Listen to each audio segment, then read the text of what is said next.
Na celom šírom svete niet pre mňa krajšieho miesta, ako je bylinková lúka nad jazerom. A práve začiatkom júna tu nachádzam zázračné bylinky, ktoré v sebe nesú múdrosť starých mám a lásku Matky Zeme.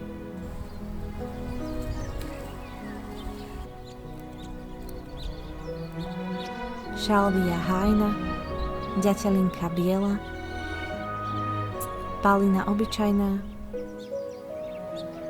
ďatelinka lúčna, ľubovník bodkovaný, smohla lekárska, komonica lekárska, sles, vlčí mak, medovka lekárska, meta prieporná a v záhrade mi rastie rozmarín, tymián a pri starom mlyne kvitne lipa. A presne z týchto byliniek a rastlín vám ukážem moje najmilšie recepty. A začíname najmocnejším. Lipový oxymel.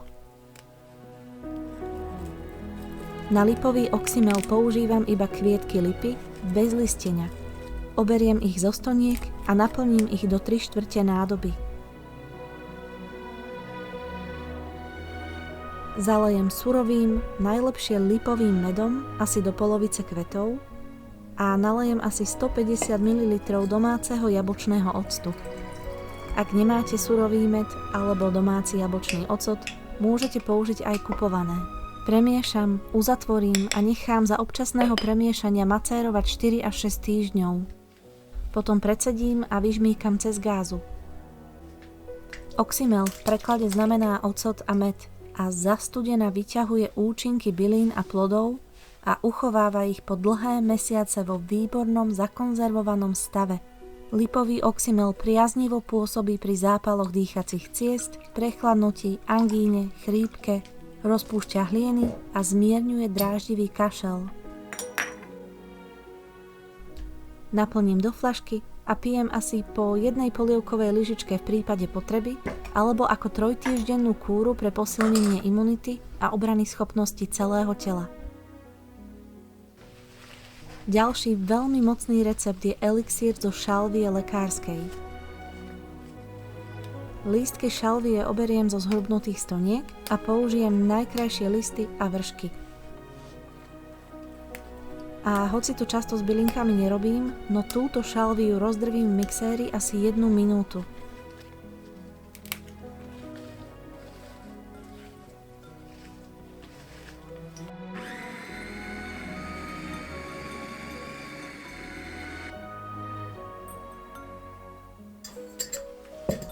Rozdrvenú šalviu naplním do pohára a zalejem 40% bielym alkoholom.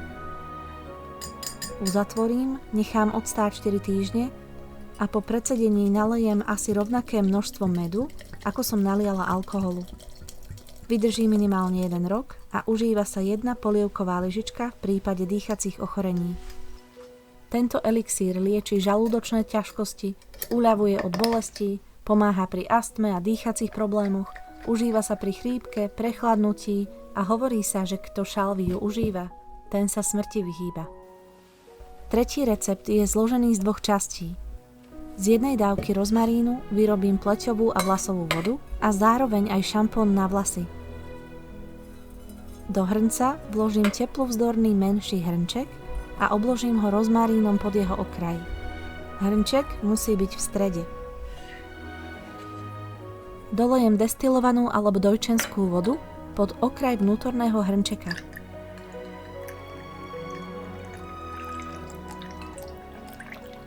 Viečko hrnca musí tesne priliehať na hrniec, musí mať v strede úchytku a nesmie mať žiadne dierky. Použiť môžete aj väčší hrniec. Na obrátené viečko položím misku alebo vrecko s ľadom. Varím asi 1 hodinu na miernom stupni, odlievam vodu z roztopeného ľadu a dokladám nový ľad. Po asi 1 hodine varenia mám vo vnútornej miske rozmarínový hydrolát alebo pleťovú vodu a vodu na vlasy. V hrnci mám zase základ na rozmarínový šampón.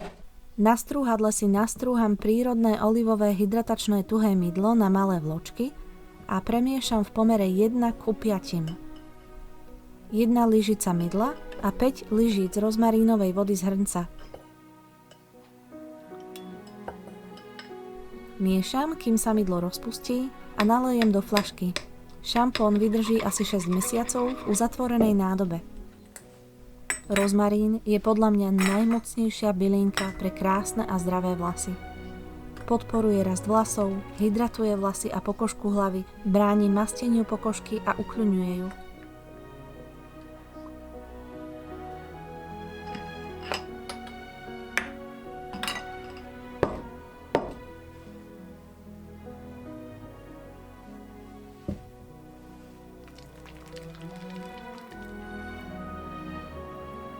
Vodu z misky dám do fľašky s rozprašovačom a aplikujem na vlasy asi 3-krát do týždňa alebo po umývaní. Pleťová voda z rozmarínu rozjasňuje, lieči vyrážky, akné, vypína pleť, zabraňuje masteniu pokožky, oddialuje vznik vrások a jazvičiek a odporúčam si o ňom prečítať viac, pretože vás ohromí. Vydrží v chladničke asi 6 mesiacov. Ďalší fantastický recept je tonikum zo 4 bylín. Používam rovnaký pomer tymiánu, rozmarínu, levandule a materinej dúšky. Materinú dúšku som ale mala sušenú. Keďže bylinky sú v jednej rodine, skvele sa doplňajú. Toto tonikum bude pre vás pripravené pri bolestiach hlavy, pri migréne, je to silné analgetikum, je extrémne silný antioxidant, regeneruje telo, dodáva vitalitu, upokojuje, pôsobí proti zápalom priedušiek a pri zápale hrdla. Nalejem 150 ml jablčného octu, 200 ml hnedého alkoholu a 50 ml medu.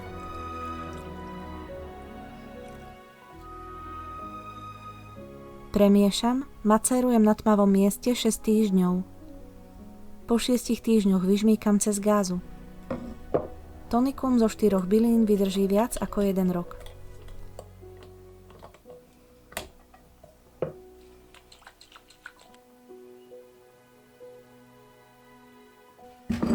Žihlava mi doslova prerástla cez hlavu. A vyrobím si z nej také hnojivo na kvety a na rajčiny, aké v žiadnom obchode nikdy nekúpite. Veľkú nádobu naplním doplna listami žihlavy. Zalejem dažďovou vodou takmer až do plna.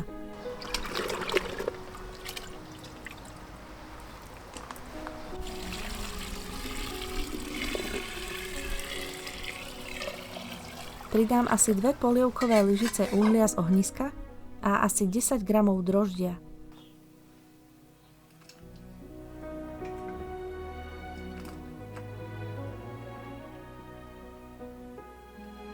Zatvorím a nechám na slnku kvasiť 3 až 5 dní.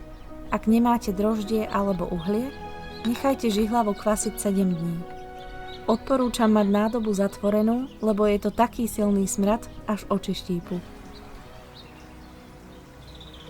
Skvasenú žihlavovú vodu nalejem do fľaše a na 10-litrovú krhlu použite 2 deci hnojiva a 800 ml vody.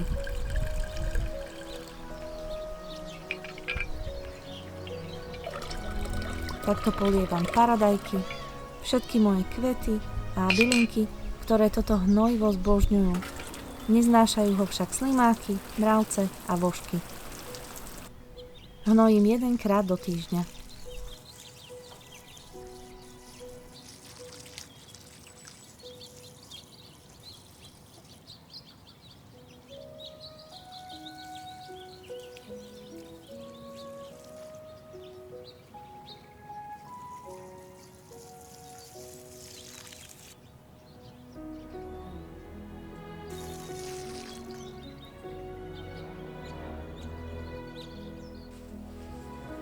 Ďalší recept je maková tinktúra. Nazbierala som si lupienky vlčieho maku. Lupienky vlčieho maku zalijem 40% alkoholom a macérujem 4 týždne. Tinktúra s lupeňou maku regeneruje pľúca. Mnohé štúdie hovoria o potenciálnom predchádzaní rakoviny plúc.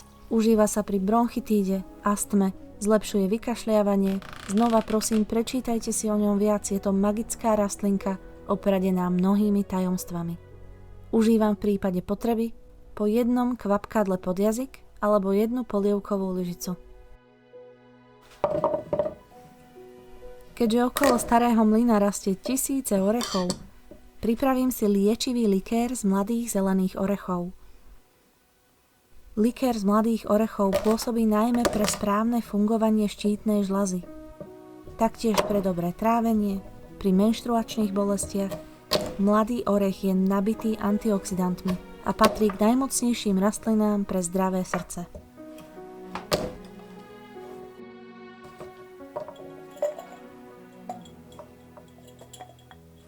Nakrájam ich na štvrtinky a zalejem tmavým alkoholom, ktorý má približne 40%. Nechám lúhovať 40 dní, precedím a dosladím medom.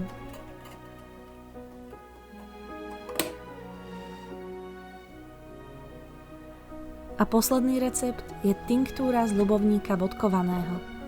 Tento recept však nie je pre začiatočníkov s bylinkárstvom a pripravím detálnejšie video, ako sa pripravuje, užíva, ako náhle bude hotový.